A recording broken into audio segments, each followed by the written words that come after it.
Assalamualaikum warahmatullahi wabarakatuh. Selamat pagi Bu Amel dan teman-teman.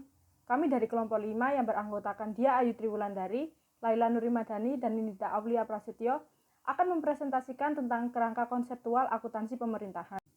Yang akan dibahas dalam kerangka konseptual akuntansi pemerintahan adalah yang pertama, pelaporan keuangan dan kinerja, yang kedua, pengakuan unsur laporan keuangan, dan ketiga, pengukuran unsur laporan keuangan. Yang pertama adalah pelaporan keuangan dan kinerja.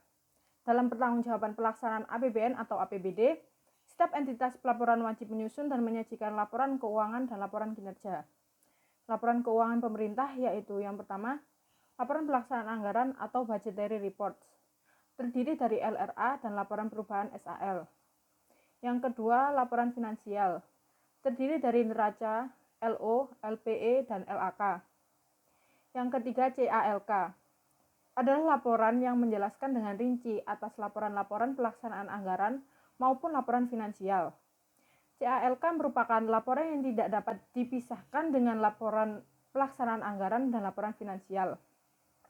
Selain laporan anggaran dan laporan finansial, juga terdapat laporan kinerja. Selanjutnya adalah laporan realisasi anggaran. Laporan realisasi anggaran menyajikan ikhtisar sumber, alokasi, dan pemakaian sumber daya keuangan yang dikelola oleh pemerintah pusat atau daerah yang memberi gambaran perbandingan antara anggaran dan realisasinya dalam satu periode pelaporan. Unsur yang dicakup secara langsung oleh laporan realisasi anggaran terdiri dari satu, pendapatan LRA, adalah penerimaan oleh bendahara umum negara atau bendahara umum daerah atau oleh entitas pemerintahan lainnya yang menambah saldo anggaran lebih dalam periode tahun anggaran yang bersangkutan menjadi hak pemerintah dan tidak perlu dibayar kembali oleh pemerintah. Kedua, belanja.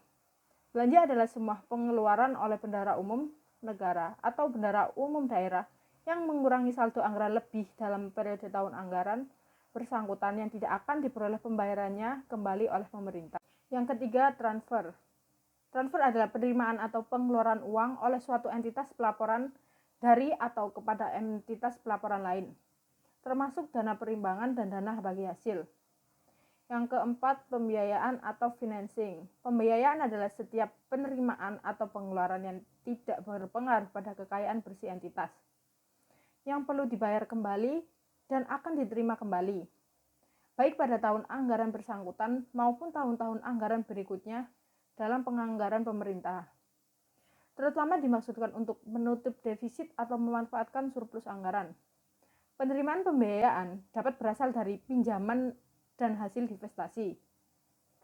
Pengeluaran pembiayaan digunakan untuk pembayaran kembali pokok pinjaman, pemberian pinjaman kepada entitas lain, dan penyertaan modal oleh pemerintah. Selanjutnya adalah laporan perubahan saldo anggaran lebih.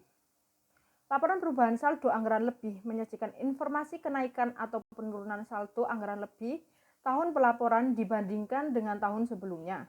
Selanjutnya adalah neraca. Neraca menggambarkan posisi keuangan suatu entitas pelaporan mengenai aset, kewajiban, dan ekuitas pada tanggal tertentu. Unsur yang dicakup oleh neraca terdiri dari A. Aset adalah sumber daya ekonomi yang dikuasai dan dimiliki oleh pemerintah sebagai akibat peristiwa masa lalu dan dari manfaat ekonomi atau sosial di masa depan yang diharapkan dapat diperoleh baik oleh pemerintah maupun masyarakat, serta dapat diukur dalam satuan uang termasuk sumber daya non-keuangan yang diperlukan untuk penyediaan jasa bagi masyarakat umum dan sumber-sumber daya yang dipelihara karena alasan sejarah dan budaya. B. Kewajiban adalah utang yang timbul dari peristiwa masa lalu yang penyelesaiannya mengakibatkan aliran keluar sumber daya ekonomi pemerintah. C. Ekuitas adalah kekayaan bersih pemerintah yang merupakan selisih antara aset dan kewajiban pemerintah. Yang selanjutnya adalah aset. Manfaat ekonomi yang terwujud dalam aset adalah potensi aset memberikan sumbangan, baik langsung maupun tidak langsung, bagi kegiatan operasional pemerintah berupa aliran pendapatan atau penghematan belanja bagi pemerintah. Aset diklasifikasikan sebagai satu, aset lancar, jika diharapkan segera untuk dapat direalisasikan untuk dipakai atau dijual dalam waktu 12 bulan sejak tanggal pelaporan. Aset lancar meliputi kas dan setara kas, investasi jangka pendek, piutang, dan persediaan. 2. Aset non lancar mencakup aset yang bersifat jangka panjang dan aset tak berwujud yang digunakan, baik langsung maupun tidak langsung untuk kegiatan pemerintah atau yang digunakan masyarakat umum. Aset non-lancar diklasifikasikan menjadi investasi jangka panjang, aset tetap, dana cadangan, dan aset lainnya.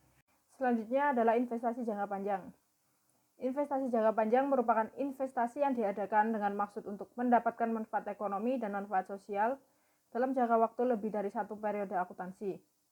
Investasi jangka panjang meliputi A. Investasi non-permanen, antara lain investasi dalam surat utang negara, penyertaan modal dalam proyek pembangunan, dan investasi non-permanen lainnya. Investasi non-permanen dapat ditarik kembali jika diinginkan. Tujuan investasi non-permanen untuk mendapatkan bunga, dividen, dan pengembalian lainnya. B. Permanen, antara lain penyertaan modal pemerintah dan investasi permanen lainnya. Investasi permanen diharapkan untuk ditanamkan seterusnya. Tujuan investasi permanen untuk mempengaruhi pihak lain dan menjaga hubungan antara kedua belah pihak. Selanjutnya adalah aset tetap. Aset tetap meliputi tanah, peralatan dan mesin, gedung dan bangunan, jalan, irigasi, dan jaringan. Aset tetap lainnya dan konstruksi dalam pengerjaan. Aset non-lancar lainnya diklasifikasikan sebagai aset lainnya. Termasuk dalam aset lainnya adalah aset tak berwujud dan aset kerjasama atau kemitraan. Materi selanjutnya adalah kewajiban. Kewajiban muncul karena penggunaan sumber pembiayaan pinjaman dari masyarakat, lembaga keuangan, entitas pemerintah lain atau lembaga internasional, dan perikatan dengan pegawai yang bekerja pada pemerintah atau dengan memberi jasa lainnya. Kewajiban dikelompokkan menjadi dua jenis, yaitu kewajiban jangka pendek, yang merupakan kelompok kewajiban yang diselesaikan dalam waktu kurang dari 12 bulan setelah tanggal pelaporan. Yang kedua adalah kewajiban jangka panjang, adalah kelompok kewajiban yang penyelesaiannya dilakukan setelah 12 bulan setelah tanggal pelaporan. Selanjutnya adalah ekuitas. Ekuitas adalah kekayaan bersih pemerintah yang merupakan selisih antara aset dan kewajiban pemerintah pada tanggal laporan. Saldo ekuitas di neraca berasal dari saldo akhir ekuitas pada laporan perubahan ekuitas. Selanjutnya adalah laporan operasional. Laporan operasional menyajikan ikhtisas sumber daya ekonomi yang menambah ekuitas dan penggunaannya yang dikelola oleh pemerintah pusat atau daerah untuk kegiatan penyelenggaraan pemerintah dalam satu periode pelaporan. Unsur yang dicakup secara langsung dalam laporan operasional sebagai berikut. Yang pertama adalah pendapatan LO, adalah hak pemerintah yang diakui sebagai penambah nilai kekayaan bersih. Yang kedua adalah beban. Beban adalah kewajiban pemerintah yang diakui sebagai pengurang nilai kekayaan bersih. Yang ketiga adalah transfer. Transfer adalah hak pemerintah atau kewajiban pengeluaran uang dari atau oleh suatu entitas pelaporan dari atau kepada entitas pelaporan lain termasuk dana perimbangan dan dana bagi hasil. Yang keempat adalah pos luar biasa. Pos luar biasa adalah pendapatan luar biasa atau beban luar biasa yang terjadi karena kejadian atau transaksi yang bukan merupakan operasi biasa, tidak diharapkan sering atau rutin terjadi, dan berada di luar kendali atau pengaruh entitas bersangkutan. Selanjutnya adalah laporan arus kas. Laporan arus kas menyajikan informasi kas sehubungan dengan aktivitas operasi, investasi, pendanaan, dan transitoris yang menggambarkan saldo awal, penerimaan, pengeluaran, dan saldo akhir kas pemerintah pusat atau daerah selama periode tertentu. Unsur yang dicakup dalam laporan arus kas sebagai berikut. Yang pertama adalah penerimaan kas. Penerimaan kas adalah semua aliran kas yang masuk ke bendara umum negara atau daerah. Yang kedua adalah pengeluaran kas. Pengeluaran kas adalah semua aliran kas yang keluar dari bendara umum negara atau daerah. Selanjutnya adalah laporan perubahan ekuitas. Laporan perubahan ekuitas menyajikan informasi kenaikan atau penurunan ekuitas tahun pelaporan dibandingkan dengan tahun sebelumnya. Selanjutnya adalah catatan atas laporan keuangan. CALK meliputi penjelasan naratif atau rincian dari angka yang tertera dalam laporan realisasi anggaran, laporan perubahan SAL, laporan operasional, laporan perubahan ekuitas, neraca, dan laporan arus kas. CALK mencakup informasi tentang kebijakan akuntansi yang dipergunakan oleh entitas pelaporan dan informasi lain yang diharuskan dan dianjurkan untuk diungkapkan di dalam standar akuntansi pemerintah serta ungkapan-ungkapan yang diperlukan untuk menghasilkan penyajian laporan keuangan secara wajar. CALK mengungkapkan atau menyajikan atau menyediakan hal-hal sebagai berikut. Yang pertama adalah mengungkapkan informasi umum tentang entitas pelaporan dan entitas akuntansi. Yang kedua, menyajikan informasi tentang kebijakan fiskal atau keuangan dan ekonomi makro. Yang ketiga adalah menyajikan ikhtisar pencapaian target keuangan selama tahun pelaporan, berikut kendala dan hambatan yang dihadapi dalam pencapaian target. Yang keempat, menyajikan informasi tentang dasar penyusunan laporan keuangan dan kebijakan-kebijakan akuntansi yang dipilih untuk diterapkan atas transaksi-transaksi dan kejadian-kejadian penting lainnya. Yang kelima, menyajikan rincian dan penjelasan masing-masing pos yang disajikan pada lembar muka laporan keuangan. Yang keenam, mengungkapkan informasi yang diharuskan oleh pernyataan standar akuntansi pemerintah yang belum disajikan dalam lembar muka laporan keuangan. Yang terakhir adalah menyediakan informasi lainnya yang diperlukan untuk penyajian yang wajar yang disajikan dalam lembar muka laporan keuangan. Selanjutnya adalah laporan kinerja. Laporan kinerja adalah ikhtisar yang menjelaskan secara ringkas dan lengkap tentang capaian kinerja yang disusun berdasarkan rencana kerja yang ditetapkan dalam rangka pelaksanaan APBN atau APBD. Laporan kinerja berisi ringkasan tentang keluaran dari masing-masing kegiatan dan hasil yang dicapai dari masing-masing program sebagaimana ditetapkan dalam dokumen pelaksanaan APBN atau APBD. Bentuk dan isi laporan kinerja disesuaikan dengan bentuk dan isi rencana kerja dan anggaran. Laporan kinerja dihasilkan dari suatu sistem akuntabilitas kinerja instansi pemerintah yang diselenggarakan oleh masing-masing entitas pelaporan dan entitas akuntansi. B. Pengakuan unsur laporan keuangan merupakan proses penetapan terpenuhinya kriteria pencatatan suatu kejadian atau peristiwa dalam catatan akuntansi. Pengakuan diwujudkan dalam pencatatan jumlah uang terhadap pos-pos laporan keuangan yang terpengaruh oleh kejadian atau peristiwa terkait. Kriteria minimum yang perlu dipenuhi oleh suatu kejadian atau peristiwa untuk diakui yaitu A. Terdapat kemungkinan bahwa manfaat ekonomi yang berkaitan dengan kejadian atau peristiwa tersebut akan mengalir keluar dari atau masuk ke dalam entitas pelaporan yang bersangkutan. B. Kejadian atau peristiwa tersebut mempunyai nilai atau biaya yang dapat diukur atau dapat diestimasi dengan andal. Dalam menentukan apakah suatu kejadian atau peristiwa memenuhi kriteria pengakuan, perlu dipertimbangkan aspek materialitas. Kriteria minimum yang pertama yaitu kemungkinan besar manfaat ekonomi masa depan terjadi. Digunakan dalam pengertian derajat kepastian tinggi bahwa manfaat ekonomi masa depan yang berkaitan dengan pos atau kejadian atau peristiwa tersebut akan mengalir dari atau ke entitas pelaporan. Yang kedua, keandalan pengukuran. Kriteria pengakuan didasarkan pada nilai uang akibat peristiwa atau kejadian yang dapat diandalkan pengukurannya. Namun dapat juga didasarkan pada hasil estimasi yang layak. Apabila tidak mungkin dilakukan, cukup diungkapkan pada catatan atas laporan keuangan.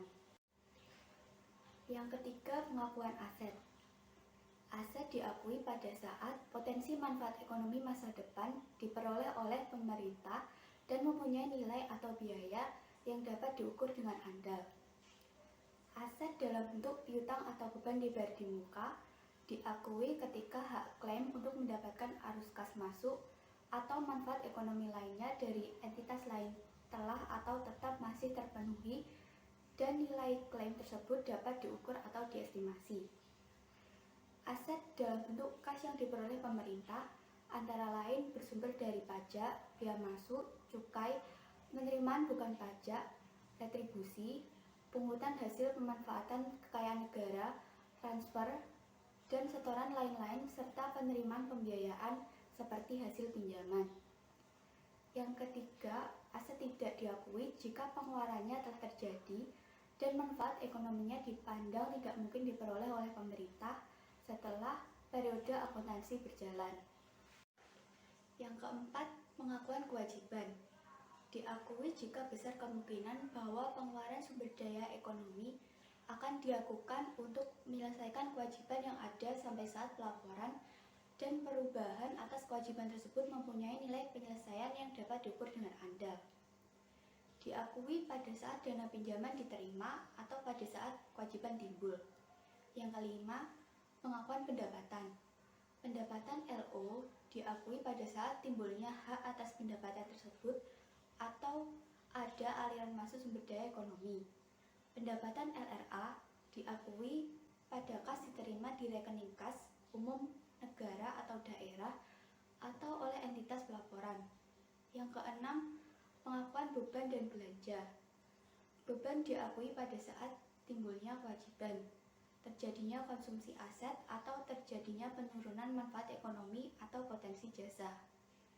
Belanja diakui berdasarkan terjadinya pengeluaran dari rekening kas umum negara atau daerah atau entitas pelaporan. Khusus pengeluaran melalui bendera pengeluaran, pengakuannya terjadi pada saat pertanggungjawaban atas pengeluaran tersebut disahkan oleh unit yang mempunyai fungsi perbendaharaan. Subbab yang terakhir yaitu C. Pengukuran unsur laporan keuangan. Merupakan proses penetapan nilai uang untuk mengakui dan memasukkan setiap pos dalam laporan keuangan. Pengakuan pos-pos dalam laporan keuangan menggunakan nilai perolehan historis. Aset dicatat sebesar pengeluaran atau penggunaan sumber daya ekonomi atau sebesar nilai wajar dari imbalan yang diberikan untuk memperoleh aset tersebut.